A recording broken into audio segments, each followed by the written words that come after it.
Welcome to SF Commercial Property Conversations with Bruce Bean, where Bay Area investments meet expert insights.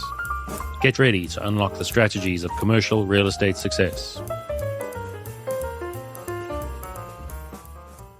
So today we have Alfredo Mejia with us, and he comes from Southern California, originally kind of born and raised in the Pasadena area, the Rose Bowl and the Rose Parade. So Alfredo, it's great to have you. If you could just give us a little history of how you got into real estate, that would be very interesting. Sure. So I grew up in Pasadena, went to LaSalle High School, Cal Poly, Pomona, the better Cal Poly. And then I got my degree in accounting, and I was doing accounting for about 6 to 7 years, and decided I really didn't want to record everybody else's business. I wanted to do my own. So I left accounting and I got in our family's restaurant business, and I did the restaurant business for about 15 years. And so our family owned a restaurant in Pasadena, one in St. Gabriel, one in Duarte. And it was a very interesting business, a lot of fun, but it wasn't going to be my career. So I decided, you know what, I got to get out of here. And my family is going to sell some properties. And I thought, you know what, this is a great time for me to get into real estate, because I thought, hey, I'm going to list all these properties. Well, it didn't work out that way. Like a lot of times, things don't work the way you think they're going to work. But I had already made up my mind I was going to get into real estate. So I got my license. I ran into an old friend that had been working in the restaurant. He had the Italian restaurant. I had the Mexican restaurant. And we connected and we started working together in commercial. And that's how I got started. This was Filippo? Yes, Filippo Fanara. He had Fanara's restaurant in the city of Duarte, and I had the Ranchero Mexican restaurant in the city of Duarte. And we had both known each other for 10 years as we ran our restaurants. And so we connected and we started in real estate together. And that was 22 years ago. So did he get out of the restaurant business also? Yes, he got out a little bit before I did. And I ran into him on the street. And I was telling him what I was doing. And he said, well, I'm in real estate. And he said he was doing commercials. So he told me to come by and see him. And I just, that's how it started. Wow. And then you decided your particular specialty is in the industrial side of the equation. Yes. We both started out doing industrial properties. And so right now, our brokerage is based in Monrovia, California, which is just a little bit east of Pasadena. And like a lot of the tertiary markets, there's not enough industrial to keep me busy. So, we focus really on our area. We're both out of the restaurant business. So we got to know a lot of people. So our base was here in Monrovia. And so we worked out of this area and have been doing industrial, office, retail. Yeah. So you said your sweet spot basically is kind of the smaller industrial, like anywhere from 5,000 to 20,000 square feet in size. Right. That's kind of I was doing some coaching calls with different coaches, and the one thing they really were big on is kind of figure out who your client is, target that person. And I just thought, the people I know and the people I've got to know in the area were usually smaller businesses, like I said, 5 to 25,000 square feet. And so those were the people I already kind of knew. So I started working that market, and it's worked out pretty well. So that's interesting that, so early on in your career, you decided to do some coaching. How did you decide to get into that? I didn't start early. I started late in my career doing the coaching. Interesting. Which I wish I would have started earlier. I mean, that's the one thing I think anybody getting into real estate, you need to get coaching, because we don't know what we don't know. And a good coach is going to kind of pinpoint those things and help you out and get your behaviors on track, because it's all about behaviors. Those little changes we make that get us going on the right track. And if we can keep making those little changes to focus where we're going, it really helps us get where we want to go. Well, that's interesting. My wife is a coach, and I assume you were talking with a business coach type person. There's kind of life coaching and business coaching, but I assume you were kind of on the business side of the coaching. Right. Business coaching. So I've worked with Jim Gillespie, who's a great guy. He's an individual, and then there was Rod Santomassimo. And Santomassimo, that's a larger group. They're running, a group of 10 in your group, and then you have the group coaching, and then they have a website that you go to and you do your work. And that was actually a pretty good platform. And then I did a little bit of Tony Robbins, and I think doing all three of those, you kind of see there's a pattern that you can see all three are kind of telling you to do the same thing. So I'm not doing the coaching right now. I want to get back to it. I'm just trying to figure out which group I want to go with. Well, that's interesting. So you'd highly recommend going into coaching, particularly if you're a young real estate agent. But this is specifically business coaching versus real estate coaching, right? No, the Jim Gillespie and Rod Santomassimo are real estate coaches. Oh, okay. Tony Robbins is more of a generalist, but they all kind of do the same thing. I mean, it's just that the first two focus on real estate, where Tony Robbins is just kind of a generalized coaching, but they're all kind of directing you in the same direction. So yeah. Well, so just out of curiosity, can you give us some examples of things that they kind of brought into your business life that was helpful? I think the focus was on nothing happens when you're sitting in your office, unless you're making phone calls. And it's action. It's like you have to create a plan. You have to have goals, but until you do it, nothing's going to happen. If you create the best plan in the world, but you don't follow it, nothing's going to happen. You're not going to get anywhere. It's like having a map and you want to go to Yosemite, but you never get in the car. You're not going to get there. So you really have to, and they give you kind of a like breadcrumbs on how to do it. Like it's postcards, it's phone calls, it's social media, it's all these things, and they kind of give you examples of how to do it. And it's really good. But you got to figure that out on your own. And with AI, that's a great platform to figure it out, because you ask AI, how do I do this?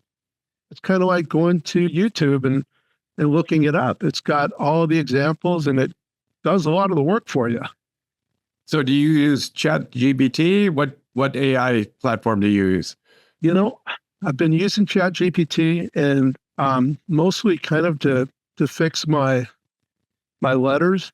If I write an email to somebody and sometimes my tone is a little bit terse, and I just not because I want it to be, it's just that's the way it comes out of my head.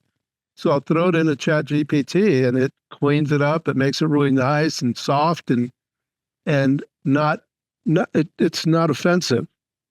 No, I think that's a really good tip. I have found that I haven't used the other platforms, but it's amazing. I mean, I have used it to sign birthday cards or do anything. I mean, just some small thing. I actually use it to come up with podcast titles. I'll give it, for example, I'll give your name and talk about some item about industrial real estate, and it'll come back with 10 different titles. It's quite amazing what chat can do. It really is. There's this one program, AI, it's Suno, and it's a music writing program. Oh. And so I went on Suno and I fed it in my profile, what I have on my website, and it made up a song.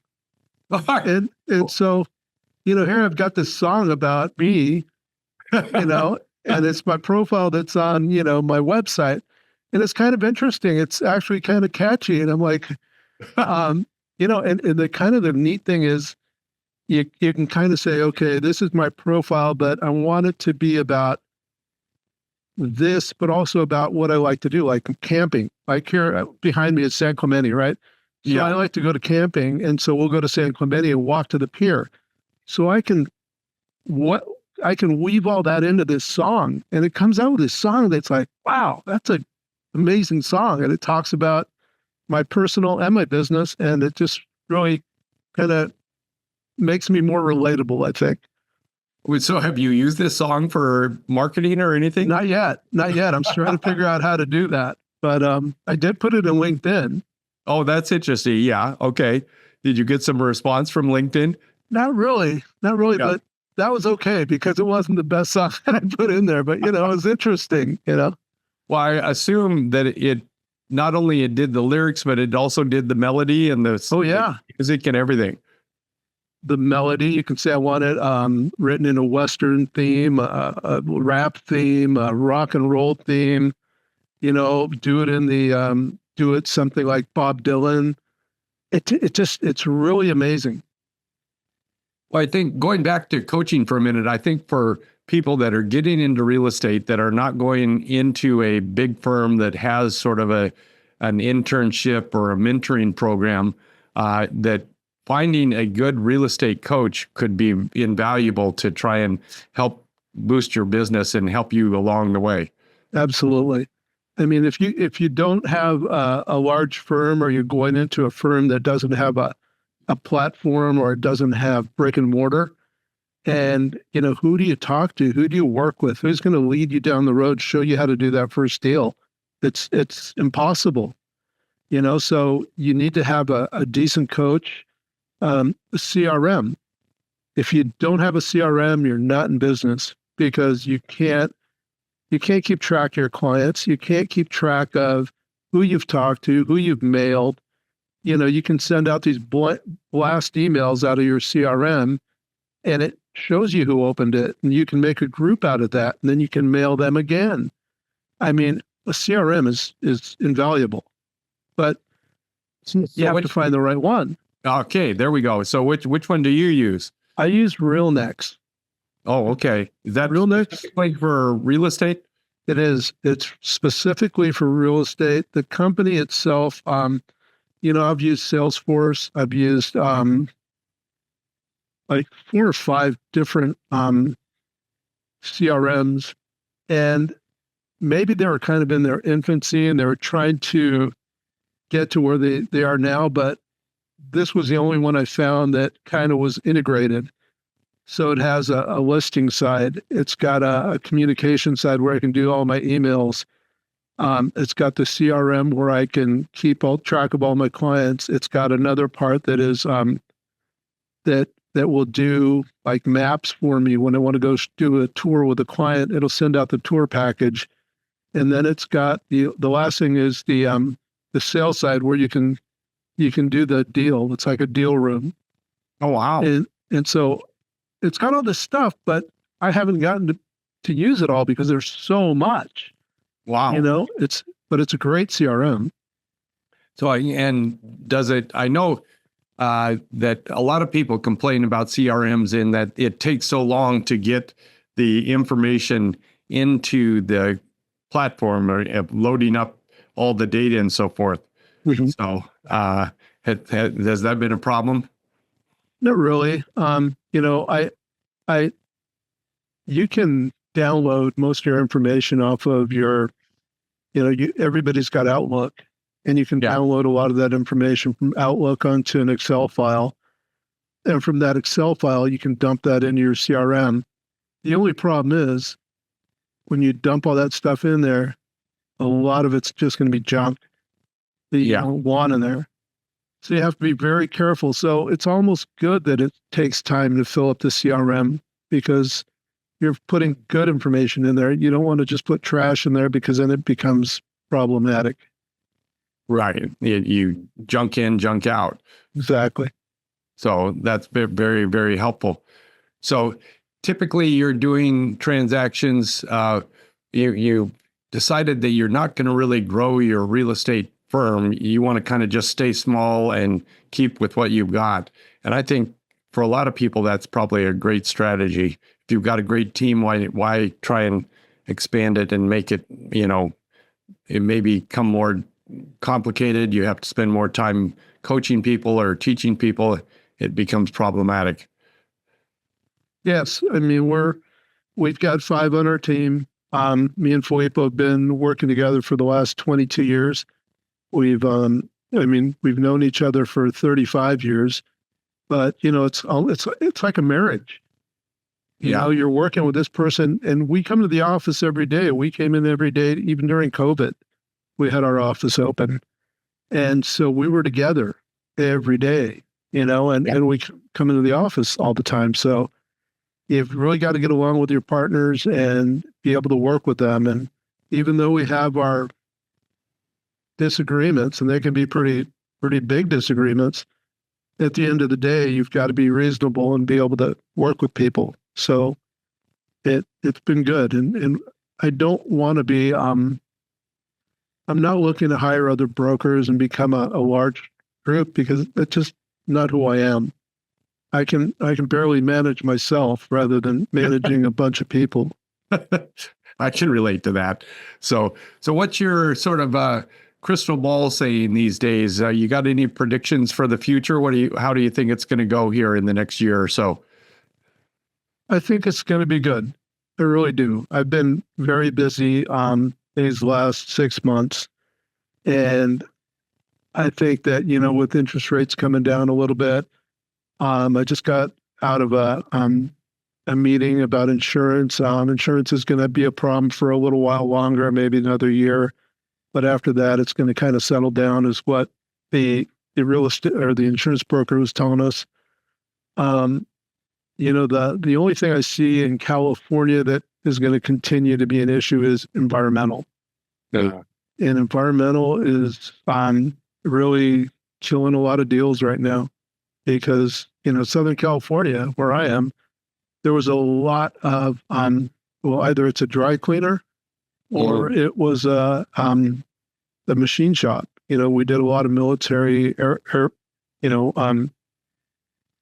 aviation work here for the military, and it was there's a lot of dirty properties. Yeah, well, particularly when you're working with industrial properties, that tends to be a problem. Obviously, if you're working with gas stations or dry cleaners or things like that, that environmental issue is a big deal. But Right. I haven't thought about machine shops. I haven't run into one of those in my career, so I could see where that could become a big problem. Probably a lot of toxins and oils and things that are involved with the machine shops. Yeah, machine shops, printing companies. They're all manufacturing. They're all using solvents to clean the parts, and over 30 years, even though you're just dripping a little bit on the concrete, it's headed down to the water table. So it doesn't take a lot to really create a problem. So are you finding, what's the typical time to clean up a property these days? I know up here it's, it can go on forever to try and get some of these properties cleaned up. Yeah, well, some aren't going to be cleaned up, and what they do is a lot of times they'll just, they will maybe vent the stuff out of the roof. They'll put pits, and they vent it out up into the air because they can't get rid of it. It's too deep, and it's just not cost effective. Yeah. Well, there's a lot of ozone injection going on up here. Is that happening down there too? I haven't heard of that. Oh, that's interesting. Yeah. For dry cleaners in particular, I think there's a technique where you inject ozone into the toxins, and it somehow relieves the toxins. So, but it's a long process. It can take up to 5 years to clean up a dry cleaner or whatever. Yeah. But anyway. Interesting. And then, of course, there's, you can always dig it up and try and get the plume out that way. And there's Superfund sites and all those kind of wonderful things. But yeah, so it sounds like your area, there's quite a bit of toxins and so forth. Yeah, there's a bit, and not every site, but a lot of them. And it was developed right around. I'm going to say the Monrovia's been in the city for 100 years. So in this area, it's been in the last 60, 70, or no more than that. It's about 125 years. So about 100 years ago is when they really started developing the area. So a lot of the buildings were sitting on just a field that was agriculture. So they don't have as many problems. But then you're going to find little pockets where they've been here a little longer and they were doing a lot of manufacturing. So it's little pockets, and you kind of have an idea of where they are. Well, yeah, I assume you know about the state toxic maps and all those kind of things. Right. Yeah. So they have identified a lot of these plumes that are underneath buildings and so forth, and tough to clean up. But, yeah. Once you get that certificate from the city or from the state, you're in pretty good shape to move on, and hopefully that property won't be a problem in the future. Right. Right. There's some new things, though, that the PFOAs, I believe it's what they are. I don't know if you ever saw the movie Dark Water. And yeah. It's the chemicals from like Teflon. Oh, the forever chemicals. And they're starting to test a little bit more for those. And so that's going to be something that's going to be coming up that could be an issue. Yeah. No, I hadn't heard about that one. So, yeah, particularly in the industrial real estate world, this is something that we have to deal with, and not easy to get along with. So have you had situations where you're trying to sell a building and you just can't sell it because of the toxic situation? Not yet. I haven't run into that. Mostly it's just taking a lot of money to get through that and maybe vent it out through the roof, as opposed to, and then they can do their air testing inside the building. And once they've vented it, the levels have gone down so much that it's almost undetectable. But it's just, finding a way to get around, having that air inside the building, creating problems. Yeah. So you got to, I see. You got to create that positive airflow to get the toxins out. Yeah. Right. Yeah. Right. Well, I hope ChatGPT comes up with a new solution for toxic. That would be great. That would be great. Yeah. But, overall, for the most part, things are good. And, I talk about that because, it's the hard part of real estate. But, the great part about real estate is you get to meet a heck of a lot of really nice people and get to see, I like to walk into buildings and you get to see what people are doing. And it's amazing. It's amazing what people do in these buildings and what they create. And it's just such a great way to make a living because you're learning all the time. You're meeting great people and life is good. Life is good. So where would people get a hold of you, Alfredo? Here in Monrovia, they could call me. My phone number is right at the bottom of the screen there. It's 626-841-0599. It's the name of the company is CIBA Real Estate, CIBA Real Estate. Here in Monrovia, California, we do work in the San Gabriel Valley, LA, Los Angeles area. That's fantastic. Well, I look forward to talking to you again, and we'll see how this future works out over the next year or so here. It's going to be great, Bruce. It's going to be great. It's going to be great. I love the optimism. That's fantastic. All right. Well, great to talk to you. Hold on here a second, and we'll finish up. All right. Thank you. That's a wrap on today's journey through the SF commercial real estate scene. Ready to share your story? Visit sfcommercialconversations.com/guest. Your insights could lead the next conversation.